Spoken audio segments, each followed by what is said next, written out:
Well, we have some breaking news. The charges for murder against Jose Alba, that's the bodega worker who stabbed a man in what looked very clearly like self-defense while he was being attacked at his bodega. So those charges are going to be dropped. So Alba is a free man after this, which is good news. Obviously, so many people who saw that footage from the camera on the bodega, saw what very clearly looked like aggression from the person he was having the altercation with, who came back behind the counter, who shoved him against a wall. This was an intimidating person, and Alba is an older man, and Alba did stab him, and then that guy, that person's Simon, I believe was his name, last name. Yeah, Austin Simon. Austin Simon, and he did die, which is tragic, but he really initiated that situation. He did not give Alba a lot of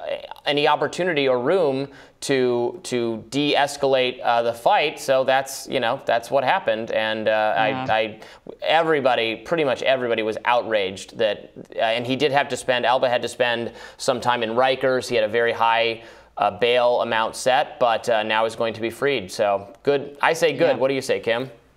Yeah, I mean, it was pretty obvious from the footage that he was operating in self-defense. I mean, there was, Austin Simon went around the counter and shoved him and was getting in his face. And I do think that Jose Alba had every reason to believe that he was in danger, not knowing what this person would do to him. And I think anybody in that situation would be frightened. Anybody in that situation would think, I don't know, is this person going to pull a weapon out? Are they going to kill me? What is going to happen here? And of course, nobody knows they're about to be murdered before they're about to be murdered. So Jose Alba would not have known whether or not Austin Simon was capable of something such as really, truly physically harming him.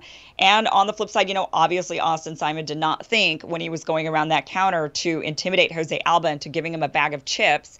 Right.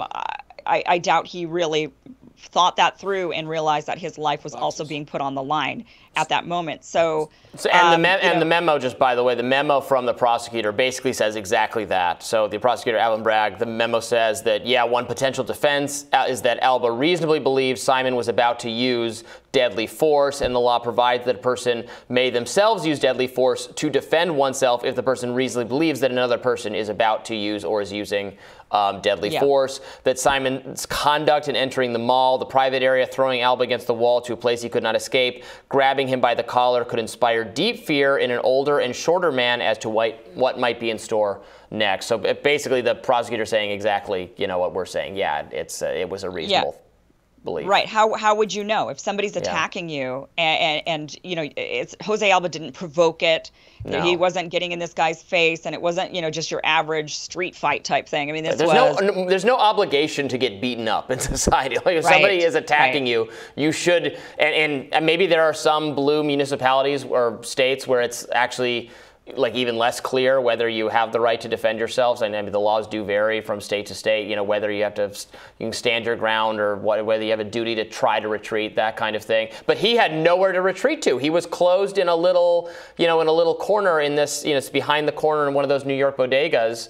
So he just acted very reasonably the way anyone who did not want to become the victim of violence would act. And there's no obligation to become a victim of violence, or at least there ought not to be.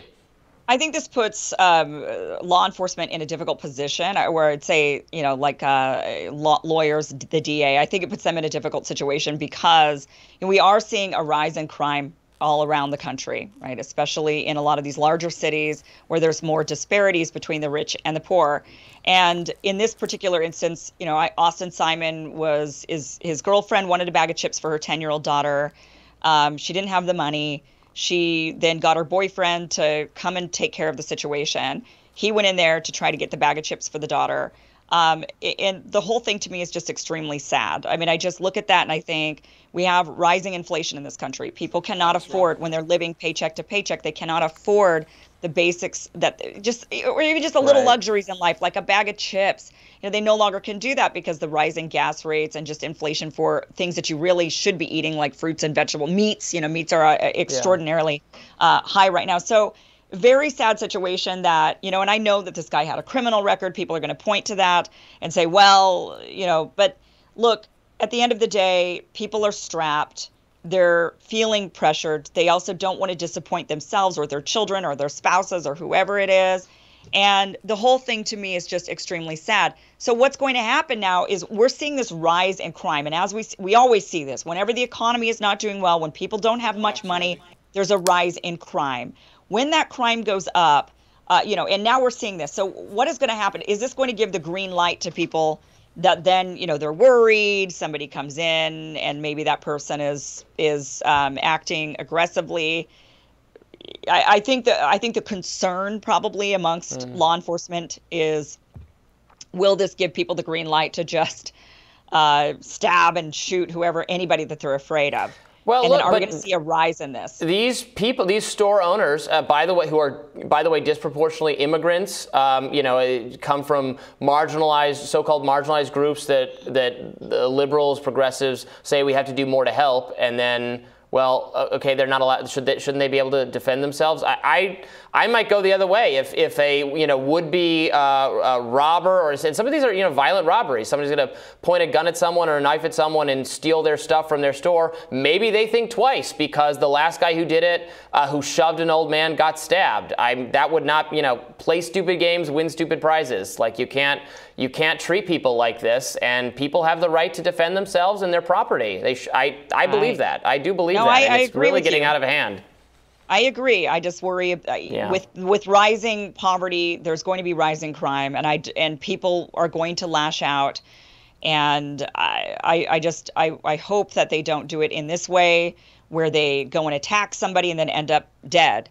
That's just my fear, is that people shouldn't die for being poor and people, trying and to steal a I bag of understand chips. people are poor and people are very desperate and it's hard times for many, but you can't. There's no sanction to use violence against other people, because he didn't go in there and swipe the bag of chips and leave, right? He went behind the counter so it's just I just lose a lot of sympathy. One other element to this story we wanted to touch on before we go.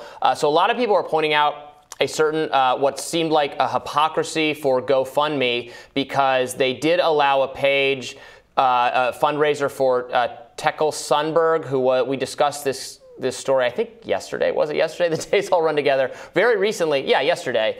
So this was the person who... So he was killed by the police. He was having a kind of violent medical episode, and there's been some protesting on his behalf. Now, during his medical episode, he had a gun and he shot up his neighbor's home, and she had young kids, and you've seen her apartment. It's riddled with bullets. And then she had a confrontation with the BLM people, saying, like, you're complaining about what was done here, but he was shooting wildly into my apartment. So GoFundMe allowed some fundraising for him, but took down a page for fundraising for Jose Alba. It looked hypocritical to me, but I looked a little bit more closely at the policies, and you could still say it's hypocritical, but what they're going to say is that GoFundMe has a policy. You can fundraise for funeral expenses, which was what Sundberg's expenses were for. You're not, according to GoFundMe's policies, you can't fundraise for defense of what is being charged as a violent crime. So it's technically not the apples to apples comparison is what they would say. Now, is that a little, I don't know. If they keep it consistent, and if they really truly say, look, we just have a policy that you can't fundraise for legal fees, but that you can fundraise for funeral expenses or support for family, no matter who the victim is, whether they be the perpetrator or whether they be the victim, no matter who the person is that needs legal defense, whether they be in the right or the wrong. I mean, if they're going to stay consistent, then I can get on board with that. What I don't like is when companies are inconsistent and then they say, well, we're going to allow you to fundraise, but only for the causes that we like, only for the people that we then say, well, they're in the right.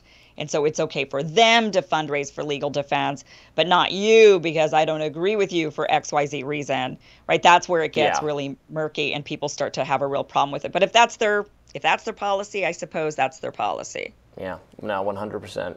All right, well, that's it for us for today. Tomorrow on Rising, while mainstream media is hyper-focused on the January 6 hearings on Capitol Hill, Union Railroad worker Charles Stallworth will be here to discuss what blue-collar workers actually care about. So be sure to like, share, and subscribe so you never miss an episode. And be sure to check us out on podcasts, wherever you download them. You can take us on the go. Thank you guys so much for watching. It was fun being here all day, all morning. It was nice to chat with you, Robbie, all day. Love seeing you all day, Kim. Thank you so much for waking up early for us. We do always appreciate it. We know the viewers do as well. All right, everybody. See you next time. Bye-bye.